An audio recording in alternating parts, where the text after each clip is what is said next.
कुछ YouTube channel ने और कुछ लोगों ने एक कंफ्यूजन खड़ा कर दिया कि 100 मीटर का अर्थ होगा टॉप के 100 मीटर। ऐसा नहीं है। उसका जो बेस स्ट्रक्चर है, जो पर्वत का बेस स्ट्रक्चर है, अगर वो जमीन के अंदर भी 20 मीटर है, वहां से लेके 100 मीटर तक प्रोटेक्शन है। तो जो 100 मीटर का प्रोटेक्शन है, जो लोगों ने कंफ्यूजन करा कि मतलब ऊपर का 100 मीटर है, नीचे खुदाई कर सकेंगे, वो नहीं है। कोर्ट साफ साफ कहता है कि आसपास की जमीन की तुलना में 100 मीटर। और सबसे अहम बात यह है कि जमीन पर काम आपके वीडियो को देखकर नहीं होता है। जमीन पर जो काम होता है वो साफ साफ कोर्ट के लिखित निर्देश के अनुसार होता है। माइनिंग मशीनें आपके बयान को देख के रुक नहीं जाने वाली। 20 नवंबर 2025 ये वो तारीख है जिस दिन सुप्रीम कोर्ट के एक फैसले ने भारत के सबसे पुराने पहाड़ की पहचान ही बदल डाली।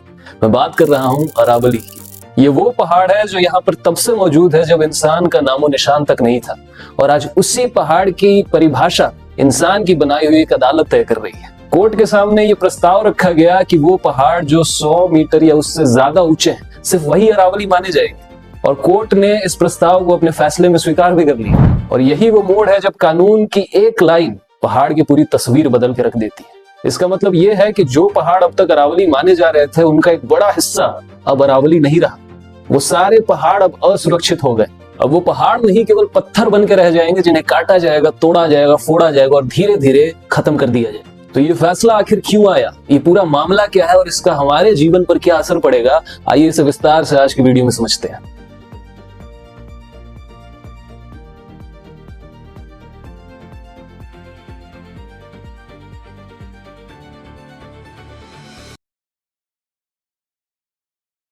तो सबसे पहले समझते हैं कि जिस पहाड़ की परिभाषा बदलने पर पूरा देश बेचैन हो गया, आखिर वो अरावली है क्या। अरावली कोई आज की चीज नहीं है, ये कोई नया पहाड़ नहीं है जो कल ही पैदा हुआ। अरावली एशिया की सबसे पुरानी पर्वत श्रृंखला मानी जाती है। अरावली इतनी पुरानी है कि जब ये बनी थी तब धरती पर न इंसान था, न जानवर, न पेड़ पौधे, और ना ही ऑक्सीजन वैसी थी जैसी आज हमें दिखती है। अरावली कितनी पुरानी है इसका अंदाजा आप इस बात से लगा सकते हैं कि हिमालय पर्वत करीब 5 से 6 करोड़ साल पुराने माने जाते हैं, लेकिन अरावली की चट्टानें 150 से 250 करोड़ साल पुरानी है। अरावली कोई एक पहाड़ नहीं है, बल्कि पहाड़ों की एक पूरी श्रृंखला है जो धरती के ऊपर ऐसे फैली है जैसे कि रीढ़ की हड्डी होती है। अरावली आखिर है कहाँ पे? अरावली किसी एक शहर में नहीं है। अरावली गुजरात से शुरू होकर राजस्थान से गुजरती है, हरियाणा में प्रवेश करती है और दिल्ली के रायसीना हिल पर जाकर समाप्त हो जाती है, जहां हमारे देश का राष्ट्रपति भवन भी है। इसकी कुल लंबाई लगभग 700 किलोमीटर मानी जाती है और इसका सबसे बड़ा हिस्सा राजस्थान में है। अरावली आज सुर्खियों में इसलिए है क्योंकि आज बहस सिर्फ खनन या निर्माण की नहीं है, आज बहस अरावली की पहचान पर आ गई है। 20 नवंबर 2025 को सुप्रीम कोर्ट ने अपने फैसले में ये साफ साफ कहा कि अरावली केवल वही पहाड़ माने जाएंगे जो अपने आसपास की जमीन से 100 मीटर या उससे ऊंचे होंगे। मतलब कि वो पहाड़ जिनकी ऊंचाई 99 मीटर तक की है, वो अरावली माने ही नहीं जाएंगे। राजस्थान में किए गए आकलन बताते हैं कि राजस्थान में 12,000 में से केवल 1,000 पहाड़ियां ऐसी हैं जो 100 मीटर से ज्यादा ऊंची है। यानी कि वो पहाड़ जो सालों से अरावली कहे जाते थे, अब उनका 90% हिस्सा अरावली माना ही नहीं जाए। ये कोई छोटा बदलाव नहीं है, ये पूरे पहाड़ी तंत्र को कानून से बाहर ढकेल देने जैसा है। सोचिए जरा, एक पहाड़ी है जो 60 मीटर ऊंची है, शहर के पास है, पत्थरों से भरी हुई है। पहले कहा जाता था कि ये अरावली है, कोई उस पर हाथ डालने से पहले 100 बार सोचता था, पर अब अचानक से वो अरावली नहीं रही। मतलब कि अब वहां से पत्थर निकाला जा सकता है, काटा जा सकता है, फोड़ा जा सकता है और धीरे धीरे पूरे पहाड़ को ही गायब किया जा सकता है। और लोग सोचते हैं कि जब पहाड़ काटे जाएंगे तो सिर्फ कुछ पत्थर निकाले जाएंगे, बल्कि हकीकत इससे कई गुना ज्यादा भयानक है। जब पहाड़ काटा जाता है तो सबसे पहले उसकी चमड़ी उधेली जाती है, ऊपर की मिट्टी, घास फूस ये सब हटा दिए जाते हैं, पहाड़ को नंगा खड़ा कर दिया जाता है। अब पहाड़ नंगा खड़ा होता है। इसके बाद बड़ी बड़ी मशीनें आती हैं जिससे पहाड़ में गहरे छेद किए जाते हैं और फिर उन छेदों में बारूद भरा जाता है और फिर एक धमाका किया जाता है। ये कोई छोटा धमाका नहीं होता है, ये ऐसा धमाका होता है जैसे पहाड़ के छाती में बम फिट कर दिया गया। फिर वहां से पहाड़ को साफ करके सड़क बनाई जाती है, फिर सड़क पे मॉल, रिजॉर्ट, वाटर पार्क्स, बड़ी बड़ी कॉलोनियां, ये सब बनाए जाते हैं। और सबसे हैरान कर देने वाली बात यह है कि जब इस विषय में हमारे देश के पर्यावरण मंत्री से सवाल किया गया तो उन्होंने 100 मीटर की परिभाषा ही बदल दी। कुछ YouTube चैनल ने और कुछ लोगों ने एक कंफ्यूजन खड़ा कर दिया कि 100 मीटर का अर्थ होगा टॉप के 100 मीटर। ऐसा नहीं है। उसका जो बेस स्ट्रक्चर है, जो पर्वत का बेस स्ट्रक्चर है, अगर वो जमीन के अंदर भी 20 मीटर है, वहां से लेके 100 मीटर तक प्रोटेक्शन है। तो जो 100 मीटर का प्रोटेक्शन है, जो लोगों ने कंफ्यूजन करा कि मतलब ऊपर का 100 मीटर है, नीचे खुदाई कर सकेंगे, वो नहीं है। ये बड़ी अजीब बात है कि जब सुप्रीम कोर्ट लिखता है तो शब्द बड़े सादे होते हैं, सरल होते हैं, लेकिन जब उसी बात को प्रेस कॉन्फ्रेंस में हमारे देश के मंत्री बोलते हैं तो अचानक से जटिल प्रतीत होने लगते हैं। कोर्ट साफ साफ कहता है कि आसपास की जमीन की तुलना में 100 मीटर। आसपास की जमीन का मतलब है वो जमीन जिस पर इंसान दिखाई देते हैं, जिस पे पेड़ पौधे जंगल दिखाई देते हैं, उस जमीन की तुलना में 100 मीटर। कोर्ट के ऑर्डर में ना कोई बेस स्ट्रक्चर है, ना कोई अंडरग्राउंड मीटर है और ना ही जियोलॉजी का जिक्र है। और सबसे अहम बात यह है कि जमीन पर काम आपके वीडियो को देखकर नहीं होता है। जमीन पर जो काम होता है वो साफ साफ कोर्ट के लिखित निर्देश के अनुसार होता है। माइनिंग मशीनें आपके बयान को देख के रुक नहीं जाने वाली, इसलिए भ्रम की बात करना बंद करिए, कोर्ट का ऑर्डर पढ़िए और देश की जनता को बेवकूफ समझना बंद करिए। अब घर में बैठा आम आदमी यह सोचता है कि पहाड़ कट रहे हैं तो कटे, हमें क्या दिक्कत है, हमारा घर तो शहर में है, पहाड़ से बहुत दूर है, हम पर इसका क्या असर पड़ेगा। यही सबसे खतरनाक गलतफहमी है। अरावली दूर नहीं है, अरावली आपके नल के पानी में है, आपके सांसों में और आपके बिजली के बिल में भी है। बताता हूं कैसे। अरावली का सबसे बड़ा काम वो है जो हमें दिखाई नहीं देता है। अरावली पानी को जिंदा रखता है। जब बारिश होती है तो अरावली के चट्टानों में छोटी छोटी दरारें होती हैं, तो बारिश का पानी उन दरारों में रुकता है, धीरे धीरे नीचे जाता है और जमीन में घुसता है, जिससे कि ग्राउंड वाटर रिचार्ज होता है। वही पानी फिर कुओं में जाता है, बोरवेल में जाता है और शहर को प्यासा होने से बचाता है। अब दूसरी तस्वीर देखिए, अगर ये पहाड़ियां काट दी गई, समतल कर दी गई और जमीनों को सीमेंट से ढक दिया गया, तो बारिश का पानी सीधे भागेगा, वो रुकेगा नहीं, सीधा भागेगा, नालों में जाएगा और समुद्र में निकल जाएगा। कुछ ही महीनों बाद बोरवेल सूख जाएंगे, टैंकर आएगा, आपको पानी खरीदना पड़ेगा, ग्राउंड वाटर खत्म होने की कगार पे हो चुका होगा और जो थोड़ा पानी बचा होगा वो केवल अमीरों के घर में जाएगा, क्योंकि उन्हीं के पास पैसा होगा पानी को खरीदने का। बाकी लोग प्यासे प्यासे मरते रहेंगे। और कहानी यही खत्म नहीं होती है। जब ये पानी रुकने के बजाय भागने लगेगा तो एक और तमाशा शुरू होगा। तेज बारिश होगी, सड़कें नदी बन जाएंगी, घरों में पानी घुसने लगेगा, गाड़ियां तैरने लगेंगी और टीवी पर आएगा कि अचानक बाढ़ आ गई। ये बाढ़ अचानक नहीं आई, ये बाढ़ तब आती है जब पानी को रोकने वाला पहाड़ नहीं रुकता, बल्कि काट दिया जाता है और बम से उड़ा दिया जाता है। तो पहले बाढ़ आएगी और फिर उसके बाद बहुत बड़ा सूखा पड़ेगा और यही चक्र होता है। पहले पहाड़ कटता है, फिर पानी भागता है और फिर बाढ़ आती है और फिर अचानक पानी गायब हो जाता है, हर जगह सूखा होता है। यानी पहले लोग बाढ़ में डूब डूब कर मरेंगे और फिर प्यासे मरेंगे। तो अरावली लोगों को बाढ़ में डूबने से बचा रही है, प्यासे मरने से बचा रही है। लेकिन क्या केवल इतना ही नहीं, अब जरा हवा की भी बात कर लेते हैं। अरावली एक दीवार की तरह काम करती है। राजस्थान के पश्चिम में थार रेगिस्तान है और वहां की धूल वाली और गर्म हवा जब आती है तो अरावली उसे रोक लेती है, उसकी रफ्तार को तोड़ देती है, उसको धीमा कर देती है, जिससे कि वो आगे के इलाकों में नहीं पहुंच पाता है। अब सोचिए जरा कि अगर ये पहाड़ हटा दिया जाए तो धूल बिना रोक टोक के शहर में घुस जाएगी, आपके खिड़की दरवाजों से आपके घर में घुस जाएगी। आप झाड़ू लगाएंगे लेकिन धूल फिर भी आएगी, आप पर्दे लगा देंगे लेकिन धूल फिर भी बैठेगी और सबसे पहले वो धूल आपके फेफड़ों में जाएगी। आज जो हवा खराब कही जा रही है वो इसलिए भी सांस लेने लायक है क्योंकि रास्ते में अरावली खड़ी है। और अगर अरावली नहीं रही तो हवा सिर्फ गंदी नहीं होगी, हवा भारी हो जाएगी, हवा चुभने लगेगी। और सिर्फ धूल नहीं, अरावली गर्मी की रफ्तार को भी तोड़ती है। जहां पहाड़ खड़ा होता है वहां पे हवा घूमती है और ठंडी हवा रुकती है और गर्म हवा बट जाती है, तो तापमान किसी तरह से संभल जाता है।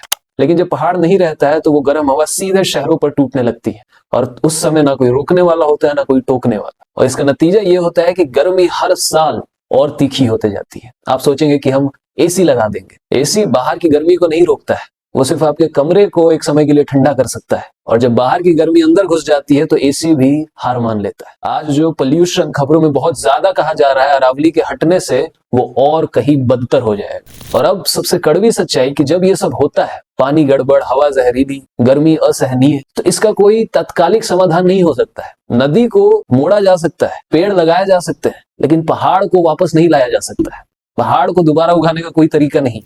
तो अरावली हमारे लिए वरदान समान है। अरावली को बचाकर आप खुद की सांसों की ही रक्षा कर रहे हैं। अब यहाँ पर एक बहुत बड़ा सवाल उठता है, क्या सुप्रीम कोर्ट के जजों को यह सब नहीं पता था? क्या उन्हें यह सब नहीं पता था कि अरावली पानी रोकती है, हवा संभालती है, शहरों को बचाती है?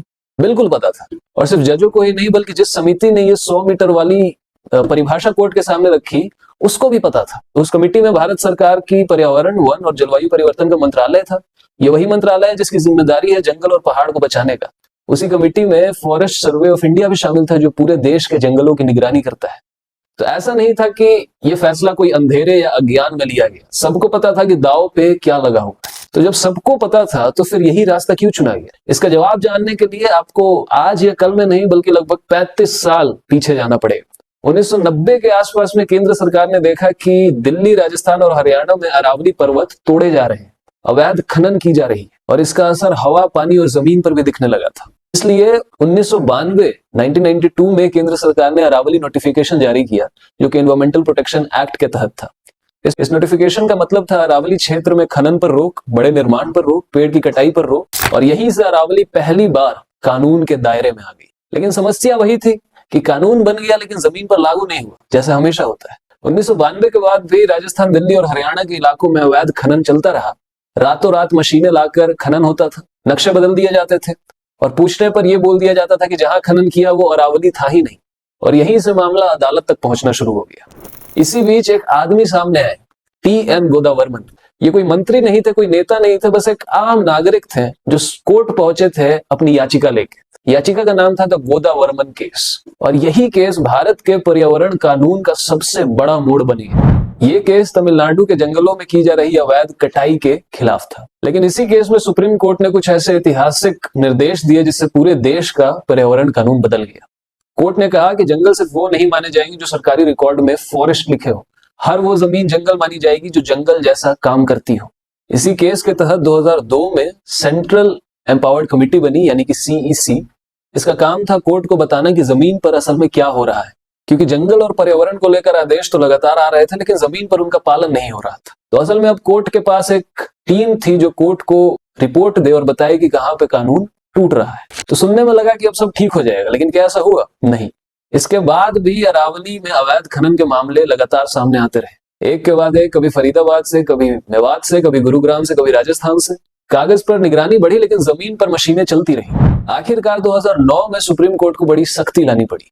कोर्ट ने साफ कहा कि 1992 का नोटिफिकेशन जमीन पर लागू नहीं हो रहा है, और फिर हरियाणा, फरीदाबाद, मेवात और गुरुग्राम क्षेत्र में खनन पर सीधी रोक लगा दी गई। लेकिन जैसे ही ये रोक लगी तो एक नया सवाल पूरी ताकत के साथ सामने आया। बोला गया कि अगर ये इलाके अरावली हैं तब तो रोक सही है, लेकिन अगर ये अरावली नहीं है तो फिर रोक किस बात की? यहीं से पूरा मामला अवैध खनन से निकलकर पहाड़ की पहचान पर आ गया। अब कोर्ट के पास दो नक्शे आने लगे। एक नक्शा कहता कि ये अरावली है और दूसरा नक्शा कहता कि ये अरावली नहीं है। यहीं से कोर्ट को समझ में आया कि अब सिर्फ रोक लगाना काफी नहीं है, अब यह तय करना जरूरी है कि अरावली आखिर माना किसे जाए। इसी उलझन को सुलझाने के लिए 2010 में फॉरेस्ट सर्वे ऑफ इंडिया यानी FSI ने अरावली की एक नई परिभाषा सामने रखी। FSI ने कहा कि अरावली सिर्फ ऊंचे ऊंचे पहाड़ नहीं है। उन्होंने बताया कि अरावली में वो पहाड़ियां भी शामिल है जिनकी ढलान हल्की हो, वो घाटियां भी शामिल है जो पहाड़ियों के बीच जुड़ी हो, और वो इलाके जो पहाड़ के चारों तरफ एक सुरक्षा घेरा बनाते हैं, वो सब शामिल है। मतलब साफ था कि FSI का कहना था कि अरावली को टुकड़ों में नहीं, एक पूरी श्रृंखला के रूप में देखना है। पर्यावरण के नजरिए से यह परिभाषा बहुत सही थी, लेकिन यहीं पर एक नई दिक्कत सामने आई। कागज पर तो यह परिभाषा बड़ी वैज्ञानिक थी, लेकिन जमीन पर इसे लागू करना आसान नहीं था। ढलान नापने के लिए सटीक डेटा चाहिए, घाटियों की दूरी नापने के लिए उपग्रह नक्शे चाहिए थे, और बफर इलाके तय करने के लिए हर जिले में एक जैसी तकनीक चाहिए थी। इसलिए राज्यों ने कहा कि इतनी जटिल परिभाषा हम जमीन पर लागू नहीं कर पा रहे हैं। इस परिभाषा के बाद भी मामले आते रहे जहां पर अवैध खनन की जा रही थी। हर नए केस में फिर कोर्ट को वही सवाल दोबारा से सुनना पड़ता था कि ये अरावली है या नहीं। हर बार नया नक्शा, नई रिपोर्ट, नई बहस, और इसी बीच अवैध खनन के मामले रुकने की बजाय जारी रहे, आते रहे। इसी कारण से 2015 के बाद कोर्ट की भाषा बदलने लगी। अब कोर्ट ये पूछने लगी कि क्या कोई ऐसी परिभाषा हो सकती है जो पूरे देश में एक जैसी लागू हो सके। 2023-24 के दौरान सुप्रीम कोर्ट ने एक विशेष समिति बनाई। इस समिति में थे central empowered committee, forest survey of India, environment, forest and climate change ministry of India, Haryana state expert committee, Rajasthan state committee और नेशनल ग्रीन ट्रिब्यूनल यानी कि NGT। इस कमेटी का काम इतना ही था कि अरावली की एक ऐसी परिभाषा तय करना जो पूरे देश में एक हो, एक यूनिफॉर्म डेफिनेशन लाना। इस समिति ने करीब 2 साल तक रिपोर्ट्स देखी, नक्शे खंगाले, पुराने मामले को पढ़ा। कोर्ट ने कहा कि ठीक है, अब दोनों पक्षों को सुनते हैं, समझते हैं। एक तरफ कोर्ट के सामने उनके अपने सलाहकार यानी कि अमाइकस क्यूरे थे, जिनका काम होता है अदालत को आगाह करना कि किसी फैसले के लंबे असर क्या होंगे। उन्होंने साफ कहा कि 100 मीटर वाली परिभाषा बहुत संकरी है, इससे 100 मीटर के नीचे की बहुत सारी पहाड़ियां कानूनी सुरक्षा के बाहर चली जाएंगी। उनका कहना था कि अगर ऐसा हुआ तो अरावली एक पूरी श्रृंखला नहीं रहेगी बल्कि टुकड़ों में बट जाएगी। दूसरी तरफ सरकार का पक्ष था। सरकार की तरफ से कोर्ट में जवाब दिया एडिशनल सॉलिसिटर जनरल यानी ASG ने। ASG का मतलब होता है भारत सरकार का एक वरिष्ठ वकील, जो सरकार की तरफ से सुप्रीम कोर्ट में कानूनी दलील रखता है। इस केस में सरकार की ओर से ASG थी ऐश्वर्या भाटी। उन्होंने कोर्ट से कहा कि पहले जो परिभाषाएं थी जैसे ढलान, घाटी, बफर, वो इतनी तकनीकी थी कि जमीन पर लागू नहीं हो पा रही थी। यानी कि कई इलाके गलती से अरावली से बाहर दिखा दिए जाते। उनके अनुसार 100 मीटर वाली परिभाषा ज्यादा साफ है, नापने में आसान है और पूरे देश में एक जैसी लागू की जा सकती है। यानी कि कोर्ट के सामने दो रास्ते थे। एक रास्ता था पर्यावरण को बचाने का, जिसमें परिभाषा थोड़ी सी चौड़ी रखी जाए, और दूसरा रास्ता था कानून का काम हल्का करने का, 100 मीटर वाली परिभाषा को स्वीकार कर। और इन्हीं दोनों के बीच कोर्ट ने 20 नवंबर 2025 को अपना फैसला सुनाया। और अब जरा इस तारीख पर ध्यान दीजिए। फैसला आया 20 नवंबर को और उसी के 3 दिन बाद यानी कि 23 नवंबर को इस फैसले के नेतृत्व करने वाले मुख्य न्यायाधीश BR गवई सेवानिवृत्त हो गए, रिटायर हो गए। यानी कि जाने से पहले अरावली की चिता सजा गए, डेथ वारंट साइन करके गए। अपने कार्यकाल के आखिरी दिनों में रिटायर होते होते अरावली को भी रिटायर कराने का पैगाम देके गए। अब जरा कोर्ट की जगह खड़े होकर देखिए। कोर्ट के सामने दो रास्ते थे। पहला रास्ता जो सही था लेकिन मुश्किल था। 1992 का कानून पहले से था, खनन पर रोक पहले से थी, तो क्या किया जा सकता था? निगरानी बढ़ाई जा सकती थी। जो अफसर आंख मूंद कर बैठे हुए थे उनको निकाला जा सकता था, उन पर कार्रवाई की जा सकती थी। जो बार बार अवैध खनन करते थे उनका लाइसेंस हमेशा के लिए रद्द किया जा सकता था। FSI की पुरानी परिभाषा में ही सुधार लाए जा सकते थे। लेकिन ये रास्ता मेहनत मांगता था, ईमानदारी मांगती थी। दूसरा रास्ता जो आसान था, कानून को मत छेड़ो, निगरानी मत बढ़ाओ, सिस्टम से मत लड़ो, बस परिभाषा बदल दो। 100 मीटर से ऊंचा है तो पहाड़, उससे नीचे है तो बहस खत्म। नक्शा छोटा, झगड़ा कम, फाइल जल्दी बंद और सारी झंझट खत्म। मान लीजिए किसी मोहल्ला में चोरी बढ़ गई है, तो एक रास्ता तो है कि वहां के चोरों को पकड़े, पुलिस बुलाए, निगरानी बढ़वाए। लेकिन एक और रास्ता है कि हम ये घोषित कर दें कि जिन घरों में 2 ताले नहीं लगे हुए वो घर की गिनती में आते ही नहीं है, तो वहां पे चोरी के मामले भी दर्ज नहीं होंगे। अगर ये डेफिनेशन एक्शन में आ गई तो ये अपने साथ एक बहुत भयंकर तबाही लाएगी। इसलिए इस मुद्दे पर चुप बैठना एक बहुत बड़ी बेवकूफी होगी। लेकिन जरा नजर घुमा कर देखिए कि कितने लोग हैं जो इस मुद्दे पर खुलकर आवाज उठा रहे हैं। जिन सेलिब्रिटीज के पीछे आप पागलों की तरह पैसा बहाते हैं, जिनके पोस्ट पर आप तालियां बजाते हैं, वो सब के सब इस मुद्दे पर पूरी तरीके से गूंगे हो चुके हैं। कहां गए वो सारे एक्टर्स, वो क्रिकेटर्स, वो इन्फ्लुएंसर्स जिनको आप भगवान मानते हैं?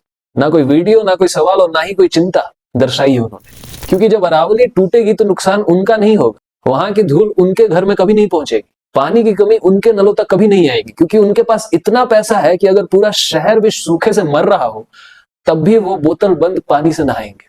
अगर हवा जहरीली हो जाए तो वो किसी और देश में भाग जाएंगे सांस लेने के लिए। लेकिन आप यहीं पर है, आपकी नौकरी यहीं पर है, आपके बच्चे यहीं पर है, तो आप कहीं भाग कर नहीं जा सकते हैं।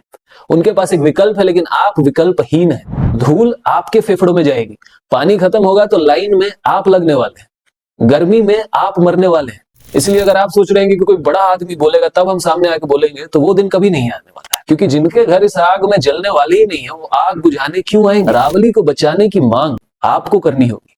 अब फिलहाल तो अरावली को कोई नुकसान नहीं होगा, क्योंकि सुप्रीम कोर्ट ने सरकार से MPSM की मांग की है। MPSM यानी management plan for sustainable mining, मतलब कि एक ऐसा एक्शन प्लान जो तय करेगा कि अरावली में कहां माइनिंग बिल्कुल बंद होगी, कहां रेगुलेटेड माइनिंग होगी, कहां वाइल्ड लाइफ और पानी की सुरक्षा ज्यादा जरूरी है। और इसको तैयार करने के लिए सुप्रीम कोर्ट ने सरकार को 6 महीने का समय दिया। और जब तक ये प्लान बनकर तैयार नहीं हो जाता तब तक अरावली में कोई भी नई माइनिंग नहीं की जाएगी। मतलब कि अभी ब्रेक लगा हुआ है, लेकिन ये ब्रेक हमेशा के लिए नहीं है, ये सिर्फ 6 महीने के लिए है। ये 6 महीने आराम करने के लिए नहीं है, ये 6 महीने चौकन्ना रहने के लिए है। क्योंकि इस बीच अगर हमारी आवाज दब गई और ये मुद्दा ठंडा पड़ गया तो शायद अरावली को फिर कभी नहीं बचाया जा सकता। लेकिन अगर इन 6 महीनों में लोग पूछते रहे, लिखते रहे, बोलते रहे, तो शायद यही अरावली को बचाने का सबसे बड़ा मौका बन सकता है। सबसे जरूरी काम है दबाव बना के रखना। लिखिए, बोलिए, वीडियो बनाइए, रील बनाइए, ताकि ये मुद्दा ठंडा ना पड़े। हमारा मकसद साफ है कि इस मुद्दे पर सोचा जाए, बहस हो और इस फैसले को वापस लिया जाए। लेकिन अब मैं आपसे एक जरूरी बात ईमानदारी से करना चाहता हूं। मान लीजिए कि हमने आवाज उठाई, दबाव बनाया और अरावली को किसी तरह बचा भी लिया, लेकिन सवाल है कि कब तक? ध्यान से समझिए। अरावली काटी जाती है क्योंकि उससे पत्थर निकलता है और उसी पत्थर से फिर गिट्टी बनती है और उसी गिट्टी से आपके घर की दीवार उठती है, सड़क बनती है, छत बनती है, उसी से पुल खड़े होते हैं। यानी कि अरावली को काट के जो निकला वो किसी और के नहीं बल्कि हमारे ही इस्तेमाल में आया। अब मान लीजिए कि अरावली को पूरी तरह बचा लिया गया, तो क्या घर बनना बंद हो जाएंगे, सड़कें बनना बंद हो जाएंगे? नहीं। तो फिर क्या होगा? फिर किसी और पहाड़ को काटा जाएगा। बस फर्क इतना होगा कि वो पहाड़ हमारी नजरों से दूर होगा, तो वो खबर नहीं बनेगा, वो ट्रेंड नहीं बनेगा। क्योंकि जब तक खतरा हमारे शहर तक नहीं आ जाता है तब तक हमें वो खतरा लगता ही नहीं है।